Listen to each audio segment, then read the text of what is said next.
Hey guys, welcome to the Daily Word Bible Study, a plain and simple book by book, chapter by chapter, and verse by verse study through the entire Bible. Currently, we are in the Prophecy of Malachi.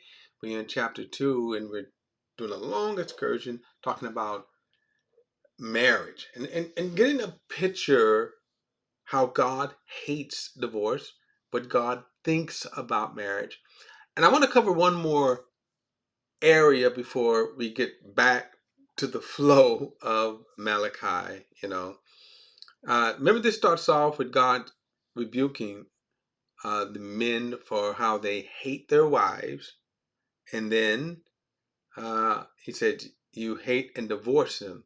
So we've been talking about marriage. What is God's view on marriage? And so we went back to Genesis, and remember that in Genesis, God made them male and female. We start off with marriage. The purpose of marriage is God's answer to his question, it is not good for man to be alone, or statement, it is not good for man to be alone. And then he makes a helper, a complement. He makes a companion that's suitable for him. Sin happens, and that changes everything. But God's purpose for marriage remains the same. And when we get to the law of Moses, the issue of divorce comes up, which Jesus says he's given you this command, this reason for the hardness of your heart.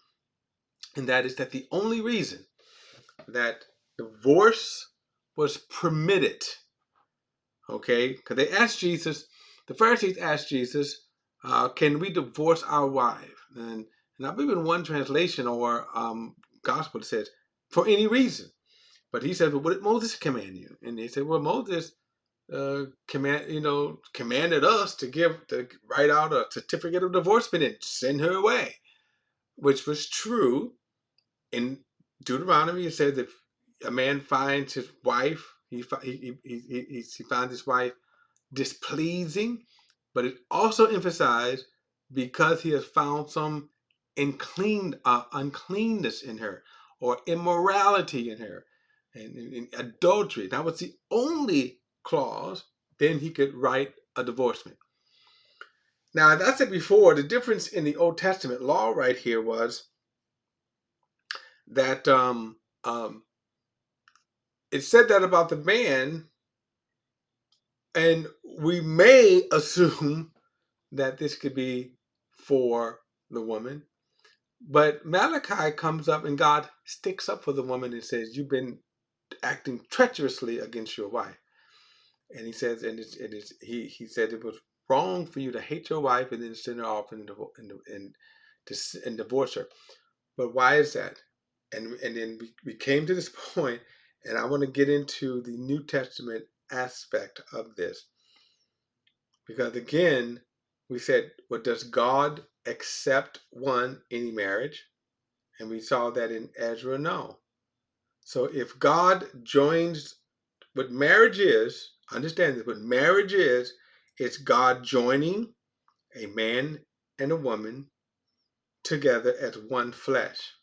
He's not joining two men or two women together, but he's joining a man and a woman together and they become one flesh. That's the God kind of marriage.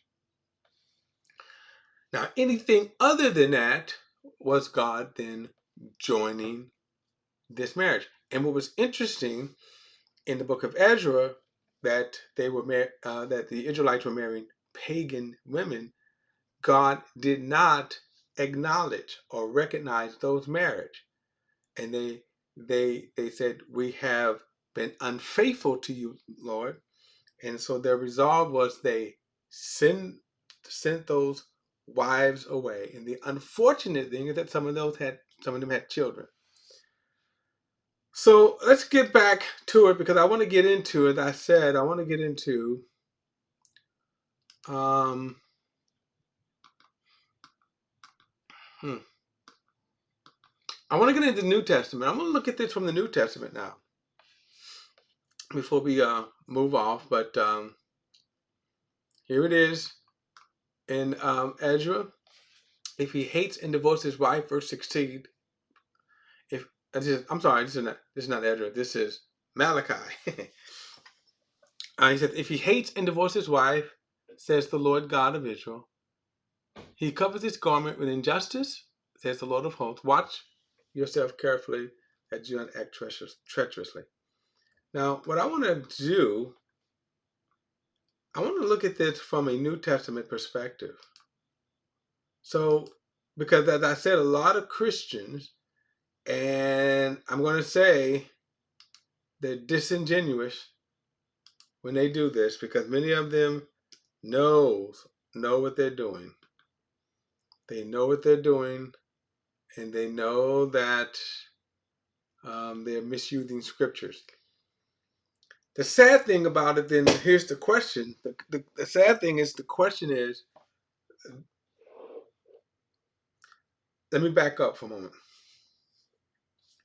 If God, I'm going to show you something from the New Testament here. We go back to the Old Testament. The Israelites, during Ezra's time, married foreign women. God did not recognize their marriage, and they ended up divorcing. So the divorce was permitted. Why? Because as far as God was concerned, it wasn't a legitimate marriage. So now let's come to the New Testament. Well, what are the circumstances from a New Testament perspective? And Paul deals with this in 1 Corinthians chapter 7. Now I'm not going to get into the sex part. He deals with the sex part here. And, well, you know what? Let me deal with that. I'll read this quickly because it kind of goes to me. This kind of goes with Malachi chapter 2 when he talks about acting treacherously with your wife. And notice what he says right here. Verse 1 says, now in response to the matters you wrote about, it's good for man not to have relations with a woman. But because sexual immorality is so common, each man should have his own wife, and each woman should have her own husband. Meaning, if you want to have sex, which is natural, get married. That's basically all he's saying right here. Get married. Again, you look at the world, fornication is okay. Any kind of fornication, right? But he says, if you want to be godly, get married. Then he says, a husband should fulfill his marital responsibility to his wife. And that's what I like about this, because remember, we started off in Malachi chapters 14 through 16, where he says that you have been mistreating your wife. And notice here, he says, no, take care of your wife. He says, a husband should fulfill his marital responsibility to his wife, and likewise a wife to her husband. Wife does not have right of her own body, but her husband does.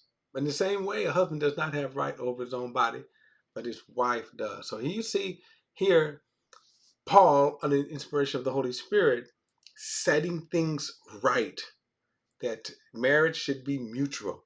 Sexual pleasure should be mutual. Do not deprive one another sexually, except when you agree for a time to devote yourself to prayer. Then come together again, otherwise Satan may tempt you because of your lack of self-control. I said the following as a concession and not as to a command. I wish that all people were just like me, but each has his proper gift from God. One person in this way, and another in that way. Then he says, I say to the unmarried and to the widows, it's good for them if they remain as I am. But if they do not have self-control, they should marry, for it's better to marry than to burn with desire. Kind of feel Paul's kind of throwing the shade right there. Yeah, it's okay for you to get married, but if you can't kind of control yourself. And the reality is that Paul, you can see, was very much devoted to the ministry and committed to the Lord. He thought everybody should be, but he's very careful not to say that it is wrong for you to want marriage. It is wrong for you to desire a mate. Now let's see what he says right here. He says, I command the married. Not I, but the Lord. Now I want you to understand that. Now he is speaking in the name of the Lord. He says a wife is not to leave her husband. But if she does leave, she must remain unmarried or be reconciled to her husband. And the husband is not to leave his wife. Okay? So let's stop. And he talks about, and this is now what is marriage. Now, what is marriage? God joining the two together. So between two believers, remember I said, I do not see where anywhere God does not permit divorce for any cause. I'm going to circle back around and address the obvious questions, but let me get. I want to address some other things first. So, as two believers, no divorce under any circumstances, not even adultery. Like I say, hold your horses, because I know the questions are going to be, what about abuse? What about adultery? So forth and so on. I'll get to that in a moment. Look at verse 12. But I, not the Lord, said to the rest, if a brother hath an unbelieving wife, and she's willing to live with him, he must not leave her. Also, if any woman has an unbelieving husband, and he's willing to live with her, she must not leave her husband. For the unbelieving husband is set apart by the wife, and the unbelieving wife is set apart for God by the husband. Otherwise, your children would be corrupt, but now are they set apart for God? But notice this next verse here. But if an unbeliever leaves, let him leave. A brother or a sister is not bound. See, we have the word bound there in such case. But God has called you to peace, called you to live in peace. For you, wife, how do you know whether you will save your husband, or you, husband, how do you know if you will save your life? Now, he goes on into other details, but I want you to notice what is going on right here. And what is interesting, remember, unlike in Ezra, when they married foreign women, he didn't say, give it a go, stay married. They left their wives. But what is different? Because those commands were limited to Israel. Now, as we come to the New Testament, we have a different paradigm in that the gospel is not limited to one geographical area, one ethnicity, one nationality. It is global. And what that produces, some people would come to the Lord, and some of them may be married to unbelievers. And so there was not always both come to the Lord together, but one might have come to the Lord and the other one is the unbeliever. So what Paul was saying was, in that case, try to make it work. And here's the reason why. Let your life shine. That was the purpose. In other words, what greater witness do a person have when they could live with somebody 24/7? That's kind of the aim here. But notice he also says, though, but if they leave, let them, you are not bond. Now remember, marriage is God joining a man and a woman together in matrimony, in bond. He says here that if the unbelieving leaves, let him. You're not bound. However, you are bound in the case of a Christian marriage. And let me skip down. Let me show you.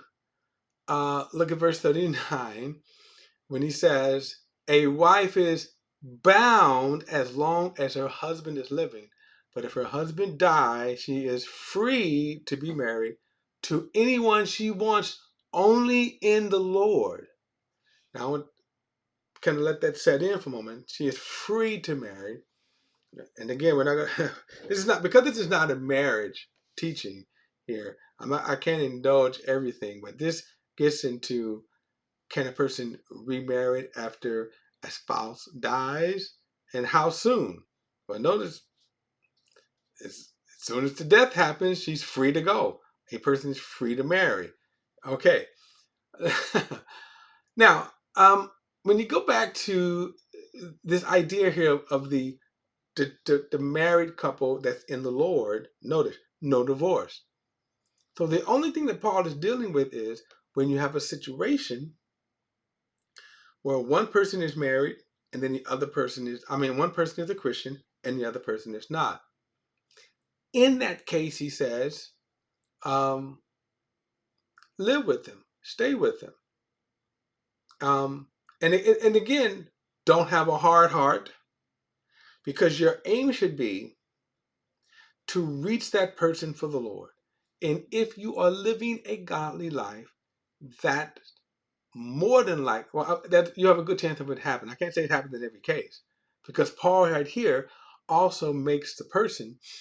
Paul here also lets you know that that's not always guaranteed, because you can't control a person's will or their heart. So if you're married to an unbeliever and they leave, he says, let them leave. You are free in that case. But when we go back to now the Christian, there is no divorce. Why? Because remember, God has joined you together as one. You're one flesh.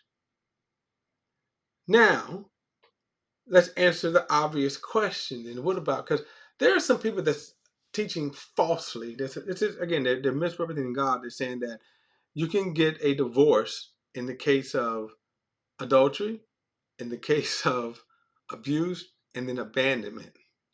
And they twist these scriptures here and in a sense to make that case.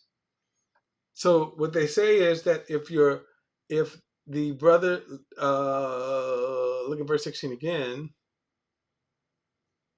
verse 15. But if the unbeliever leaves, let him leave. But notice, that's the unbeliever. That's the situation where you have a believer married to an unbeliever. It is disingenuous to apply this to a believer, which some do. Now watch this. He doesn't even say in the case of abuse. So however you want to title abuse, whether physically, emotionally, that is not a biblical reason for divorce. But here is the thing that Paul says here, and I think we should catch this. Look at verse 10 again. I command the married, not I, but the Lord. The wife is not to leave her husband. But watch this. So that's the command. You are married. I'm married to my wife for life. Verse 11. But if she does leave, she must remain unmarried or be reconciled to her husband. And then the husband is not to leave his wife. Now, I believe that's kind of an out clause right there. Not an out because it's not a divorce. And so I understand this, and I'll use my marriage as an example. I cannot divorce my wife because she's not making me biscuits. I cannot divorce my wife if she's abusing me, beating me up, right? But notice what he says right here. And I also believe this becomes, whatever the circumstances may be, that if you leave, because understand, now here's where, to me, if abuse comes into play, if any other kind of circumstances come into play. Sometimes you have women that is married to a fool. They won't work. Maybe they're in and out of jail. They're just losers. So he said, but they are believers. They love the Lord, right? No divorce. But he says, if you leave, just remain unmarried. But you must remember, you are still married. And that, I'm sorry, it is some hard truths. And I'll say this one last thing. What happens if you leave your wife? So I'm going to use me as an example. Suppose I leave my wife and I go and get married to another. So what about that situation? One, does God acknowledge that marriage? The answer is no. So now I'm living in adultery. That's the first thing. I'm living in adultery. God did not bring me together with any other person at this point than Beverly Cornell. So let's say if I'm abusive to Beverly Cornell and she leaves and she, and this could happen, she has to remain unmarried. But what if she married with another person? Is God recognizing that marriage? Maybe that guy's treating her right. I'm telling you, this happens all the time. Sorry, but God explicitly says you must remain unmarried. If your situation is of such, remain unmarried, he said, or be reconciled. Why? Because as two believers, your heart belongs to God. As two believers, your heart shouldn't be hard. And then over time, you never know that maybe God could restore that heart, heal that heart, and now that reconciliation could happen. Again, much, much, much more could be said about that. But the true facts of it is that the original creation of marriage still stands, especially for two believers. All right, guys, don't forget to like and share this video and subscribe to BP the Bible Perspective. And as always, if you have a thought or comment, add it to the comment section below. All comments are welcome. I do welcome all comments, especially on this subject. But anyway, I welcome all comments. And I will see you in the next study.